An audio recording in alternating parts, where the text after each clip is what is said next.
a totes i moltes gràcies per ser aquí. Gràcies també al director general de l'Economia Social, al David Bonvehí, al Guillem Llorenç, president de la Confederació i part del Bloc 4. Des d'aquí també excuso a l'Ajuntament de Barcelona, que no ha pogut venir, però tenia moltes ganes de ser-hi, per qüestions d'agenda els ha estat impossible. I us dono les gràcies per aquesta benvinguda i per fer possible també d'una forma tan plural el Bloc 4. Perquè al final, quan plantejàvem fer aquestes jornades internacionals en les que entre avui i demà sumarem més de 250 persones, segurament haguéssim hagut de somiar més petit o hagués estat més difícil si el Bloc 4 no formés part ja dels nostres imaginaris i de la nostra realitat. Al final, quin millor lloc i quin millor equipament que aquest per celebrar unes jornades internacionals de l'economia plural. És un espai que conjuga i exemplifica el model de cooperació públic-cooperativa i comunitària finançat per l'administració pública i gestionat de forma cooperativa i comunitària i que es troba dins del recinte de Can Batlló, un projecte pioner en la conquesta de comuns urbans i en la valoració del retorn social d'un equipament. Hem apostat per anomenar aquestes jornades, les Jornades Internacionals de l'Economia Plural, aquests 2 dies de debat i reflexió col·lectiva. Tenim clar que una nova època exigeix una nova economia. Però quina és aquesta economia plural i quina és aquesta realitat econòmica que estem proposant? Realment és una cosa que estem proposant nosaltres o és una pràctica que ja és existent i que nosaltres només n'estem fent d'altaveu? De què va tot això? Per sort, hem construït un cartell de luxe per poder parlar-ne amb calma durant un dia i mig i conèixer no només experiències i perspectives, sinó al final establir-hi diàleg. Jo soc la Berta Riera, de l'Hidra i de l'Observatori Coopolis i és un gust estar avui aquí presentant-vos tota aquesta ambició. Sabem que el públic d'avui aquí és molt divers, n'hi ha que veniu de lluny, n'hi ha que avui us estreneu al Bloc 4 i en canvi també n'hi ha d'altres que en sou assídues. Segurament, forces de vosaltres ja tingueu molt clar el concepte que hem posat per títol i les seves arestes, però per les que no, em permetré de fer una primera aproximació i explicar-vos el camí que com a Observatori Coopolis hem fet fins aquí. Quan fa 3 anys plantejàvem què havíem d'observar des de l'Observatori, la primera cosa que vam tenir clara és que volíem que fos alguna cosa útil. I que ens servís per continuar preguntant-nos quines vetes cal estirar i quines vetes cal deixar anar per poder continuar fent això que fem, que és transformar el que volem per la ciutat. Un model que posi la vida de totes les vides al centre. Érem conscients d'un canvi de cicle polític i de la necessitat de tenir dades més enllà de postures ideològiques per defensar el que ja passa i el que volem que continuï passant, que és aquesta construcció d'una ciutat més amable i un sistema econòmic més just. Això sí, intuïem que dins de l'àmbit de l'economia social i solidària encara se'ns estava escapant alguna cosa. Els marges sempre han estat un gran espai de creativitat, de força, de resistència i d'emancipació. I ens preguntàvem de què estan plegats els marges de l'economia social a Barcelona? I si em permeteu, de la resta de Catalunya, perquè al final tot això és molt més gros que la nostra ciutat. I aquí la resposta no va tardar gaire a aparèixer, estan plegats d'economies comunitàries, que al final són propostes diverses d'autogestió i suport mutu per abastir-se de béns i de serveis. Propostes que situen un nou paradigma en la relació amb allò públic i que són motors de creació de democràcia econòmica. És en aquests tipus de projectes trobem que, a diferència del que passa al sistema neoliberal, on el principi dominant és la competició, en aquests espais el que prima és la cooperació. En lloc de trobar relacions mercantils, hi trobem suport mutu. I en comptes d'un ideal utòpic i sociòpata que creu que les relacions socials són operacions d'intercanvi monetàries, el que veiem és que l'economia també inclou relacions d'intercanvi i d'hores de treball no remunerades. Per tant, en lloc de trobar solucions mercantils, el que trobem són solucions comunitàries. I al final, reconèixer políticament aquest caràcter prefiguratiu, que reflecteix el futur d'allò que hauria de ser el nou sistema de benestar, és primordial per entendre la potència d'aquestes pràctiques sovint sumides en la precarietat i en la irregularitat. Al final és això el que ens ha portat a analitzar i observar... No, això és el que ens hem dedicat a analitzar i observar durant aquests 3 anys i el que ens ha portat fins aquí. Les preguntes que són com s'articulen i com se sostenen les diferents pràctiques públic-cooperatives comunitàries de la ciutat o, dit d'una altra manera, quin és l'abast de l'economia plural.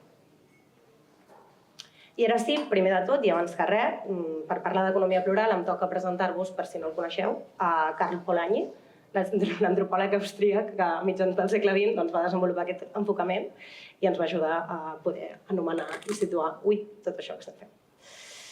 Polanyi va tipificar 3 models que expressen la institucionalització de l'economia en la societat, que és la redistribució, la reciprocitat i l'intercanvi.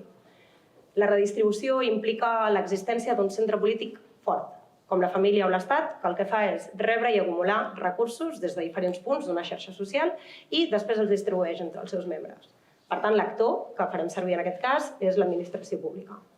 La reciprocitat es basa en el suport mutu i es defineix com l'intercanvi de béns o serveis en formes d'organització simètriques i que conformen relacions a llarg termini.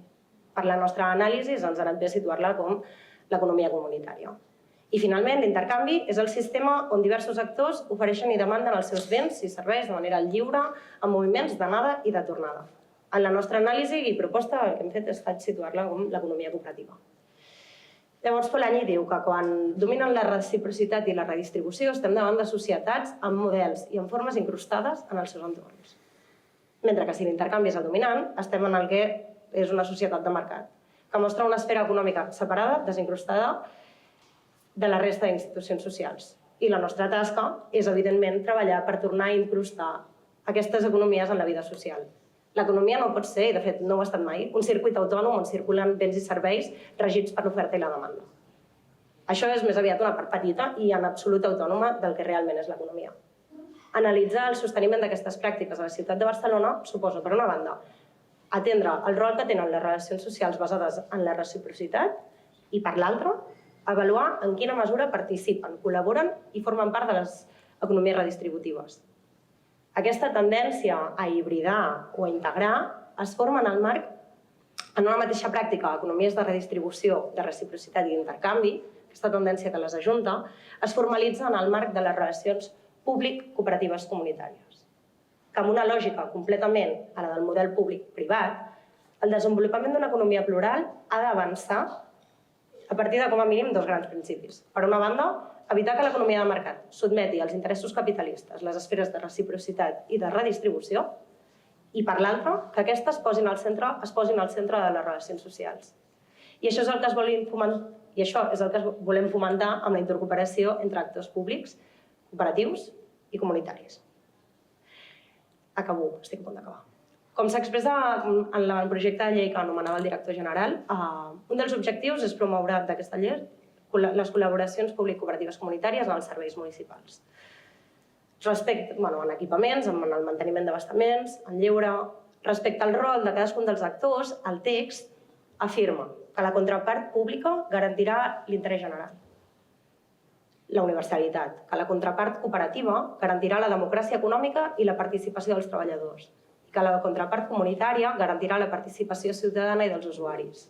Així doncs, les administracions actuen de manera conjunta amb la ciutadania activa promovent la creació de valor públic, posant l'accent en altres elements més enllà de la mera eficiència econòmica, com són la proximitat, l'arrelament i l'apoderament de les comunitats.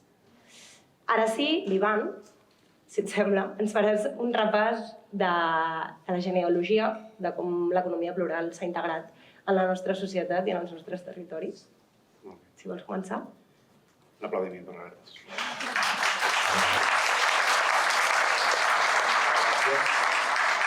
És un plaer estar al costat de la Berta, és ella la que ha coordinat totes les jornades, no només fa la feina teòrica, sinó que ha fet la feina logística. És un plaer estar amb tu i amb les companyes de la Hidra, de la XES, de la Ciutat Invisible a l'Observatori. És un plaer fer aquestes jornades al bloc 4 perquè és un somni materialitzat, és un llarg projecte somiat des del 2012 que finalment l'estem fent realitat i és la suma d'esforços entre el cooperativisme, l'economia social i solidària, el sector públic, els sectors comunitaris, tot d'actors que realment necessitem que siguin forts, que siguin amplis, perquè volem construir una alternativa a la societat del capitalisme i, com sabeu, per combatre o fer alternativa a la societat del capitalisme hem de ser moltes, hem de ser molt llestes i hem de posar en comú tota la potència de transformació social perquè no és un repte senzill. Com deia la Berta, en aquestes jornades parlarem de 2 conceptes principals. El primer és d'economia plural, que ella ja l'ha esbossat a nivell teòric, però sí que m'agradaria fer un petit reconeixement a 2 de les persones que van introduir ja fa 10 anys aquest concepte a Catalunya, perquè sempre és interessant posar-nos a espatlles dels gegants, I en aquest sentit, doncs, no és casual que les dues tinguin a veure amb l'economia solidària de Catalunya. Una d'elles és en Jordi Via. En Jordi Via, quan va entrar a ser comissionat d'Economia Social i Solidària de l'Ajuntament de Barcelona, va recollir moltes de les propostes del moviment, com les 14 mesures de la XES, que després el Mauro segurament aprofundirà. I en Jordi Via va dir que no havíem de seguir impulsant una política econòmica neoliberal amb una política social assistencial, sinó que havíem de fer una política socioeconòmica de transformació.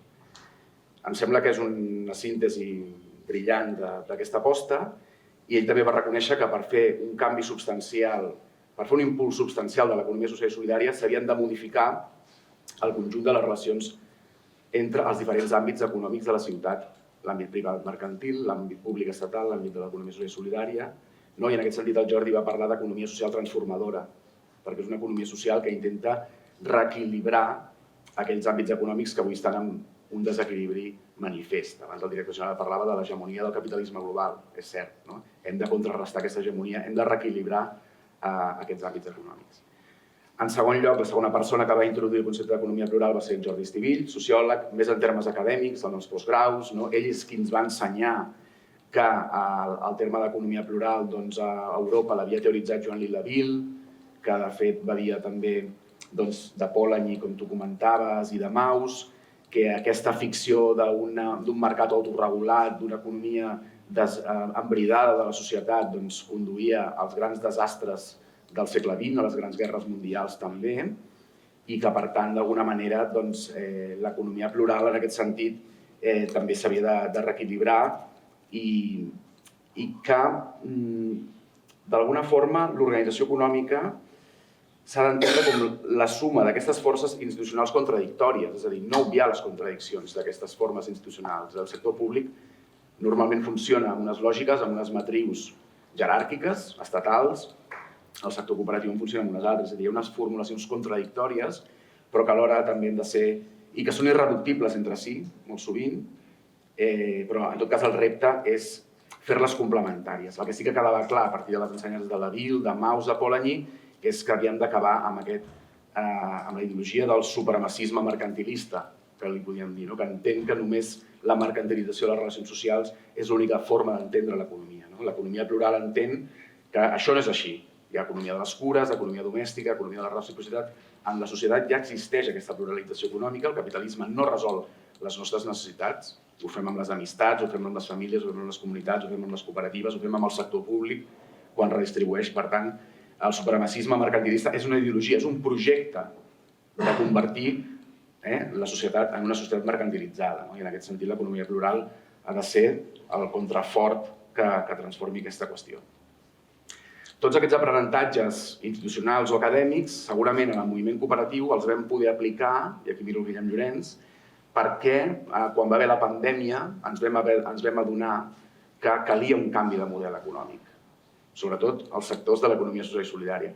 I vam ser conscients que soles no podíem fer aquest canvi de model econòmic. Aleshores vam començar a parlar amb la XES, amb la Fundació Roca i Calés, amb la Federació de Cooperatives, amb la Confederació de Cooperatives, amb l'ESCAT, tot el procés que li vam dir un pacte per una nova economia per la vida, un nou model productiu i reproductiu, democratitzat, relocalitzat, la transició ecològica justa, un nou model productiu i reproductiu que d'alguna forma estigués basat en l'economia plural, que estigués basat en la planificació democràtica de quina economia necessitem per viure en la societat. I en aquest sentit parlàvem de desplaçar el mercat capitalista del centre de les polítiques econòmiques, que sembla una utopia però és un objectiu que hem de mantenir, i conjurar les economies públiques, cooperatives, solidàries, comunitàries per planificar i democratitzar l'economia catalana.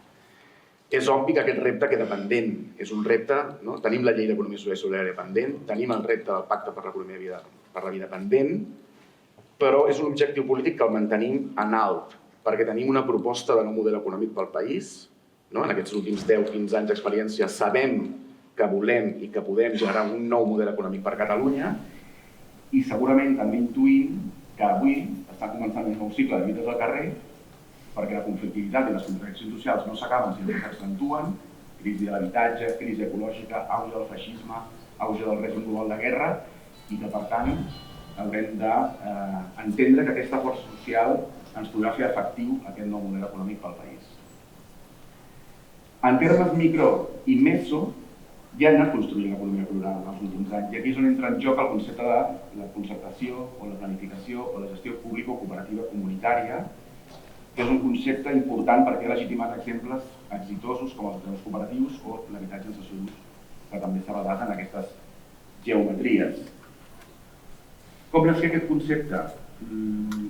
Rescatant la història, la intrahistòria d'aquest espai, quan vam començar amb Coòpolis, el 2012, vam entendre que havia d'operar d'una forma diametralment oposada com operava la planificació econòmica urbana, que era, com apuntava la Berta, amb la concertació público-privada. Vam aprendre de David Harvey, que això no és sinó l'orquestració de recursos públics al servei de la privatització de la ciutat i que, per tant, havien de fer una geometria molt diferent. En aquest sentit, el model Barcelona vam aprendre, per les seves conseqüències negatives, què significava la concertació público-privada i aquesta privatització de la ciutat, amb els consorcis, amb els partenariats. D'alguna manera, aquest ha estat el model de Barcelona. És un model que pensàvem que podíem superar. Avui, malauradament, veiem com s'insisteix en models fracassats. El fracàs de la Copa Amèrica ens hauria d'ensenyar que no hem d'insistir en aquests models fracassats on el sector públic financia el sector privat per fer una economia dels rics, una economia dels milionaris, i pensar en aquesta economia per les persones, per les classes populars, per nosaltres i pels que encara en tenen menys. En aquesta lògica público-cooperativa comunitària, en aquest procés de naixement d'aquesta idea, entrar a Can Batlló va ser important, aprendre de la gestió comunitària d'equipaments públics, miro la Mariona, de la gestió comunitària d'allò públic va ser un aprenentatge, actor comunitari. Quan vam presentar Coòpolis el 2012 vam dir que volem que sigui una metodologia que s'articula a partir d'un nou paradigma, la concertació público-cooperativa comunitària. Això és el naixement de Coòpolis 2012. Aquest concepte ja comencem a forjar-lo, aprenent de la gestió comunitària, aprenent de l'acció col·lectiva i de l'autogestió. Després és quan vam intentar fer la llei d'economia social i solidària i on vam teoritzar, ampliar aquest concepte. No sé si la llei actual recull aquest paràgraf que tu has llegit. Espero que sí. Com a mínim amb la proposta que vam fer fa 10 anys, és la idea. La idea és que l'aprovin. Parlàvem d'aquesta promoció de la contrapart pública, la contrapart cooperativa, la comunitat, de la participació dels treballadors, la participació ciutadana, la redistribució. Aquest projecte també va quedar pendent. Ara el director general ens ha dit que l'aprovarem i per fi l'aprovarem 10 anys després. Per sort, aquest entramat ideològic d'aquesta concertació pública o cooperativa comunitària que plantejàvem en aquell document el vam traduir a les 14 mesures de la XES i aquí vam tenir una estratègia per la democratització econòmica local. I vam fer 14 mesures que concretaven què vol dir aquesta concertació. Aquesta concertació vol dir que hi hagi sòl públic per habitatge cooperatiu, que l'administració posi recursos per fer fires d'economia social i solidària, que es puguin fer projectes on el cooperativisme gestiona els recursos públics com els ateneus cooperatius, que hi hagi equipaments comunitaris com aquest, que són gestionats per les cooperatives, conjuntament coproduint amb l'administració, i no només, sinó que vagi més enllà i que es puguin fer estratègies, com l'economia social i solidària 2030, on l'administració i el moviment social i solidari coprodueixin les polítiques públiques. És a dir, no només anar a la gestió, sinó anar a la planificació econòmica de les ciutats per transformar el conjunt del model, que aquesta és l'aspiració, no quedar-nos amb una eina tècnica, sinó contribuir-ho amb un subjecte polític.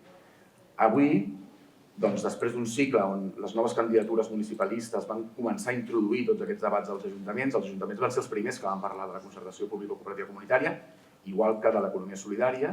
Després va pujar la Generalitat el 2016, també amb l'auge del procés, havíem de repensar un país i en aquest sentit ens vam posar al servei de repensar aquest país. Per tant, l'actor polític és important. Veníem del 15M, veníem de les lluites, veníem del procés, per tant, la força sociopolítica és important per generar aquestes geometries diferents a les geometries del capitalisme i en aquest sentit penso que avui el Bloc 4 pot ser una de les metàfores com a projecte exitós que no s'explica sense aquests esforços i sense la conjunció dels actors públics, cooperatius i comunitaris. Per anar acabant, penso que aquesta estratègia està en marxa, aquest camí d'una economia plural està en marxa, a partir de l'economia plural, de la geometria público-cooperativa comunitària. Esperem que aquestes jornades serveixin per conceptualitzar aquest model, per aprofundir-lo i sobretot per aprendre i seguir construint amb altres actors institucionals, alguns companys de les comunes venezolanes, els companys de Quebec, els companys de Jackson, els companys del Regne Unit i d'Euskal Herria. I crec que és interessant treballar, aprofundir en aquest concepte i sobretot pensar-lo com una eina per democratitzar tots els sectors de l'economia general del país, en l'energia, en l'habitatge, en l'alimentació, en la cultura, en les cures i al servei d'un projecte econòmic general que afronti les necessitats col·lectives i les greus crisis econòmiques, ecològiques i socials que estem vivint. Si no volem feixisme, si no volem guerra, si volem vida i si volem planeta, necessitem construir una altra economia. Moltes gràcies i molts encerts en aquests treballs.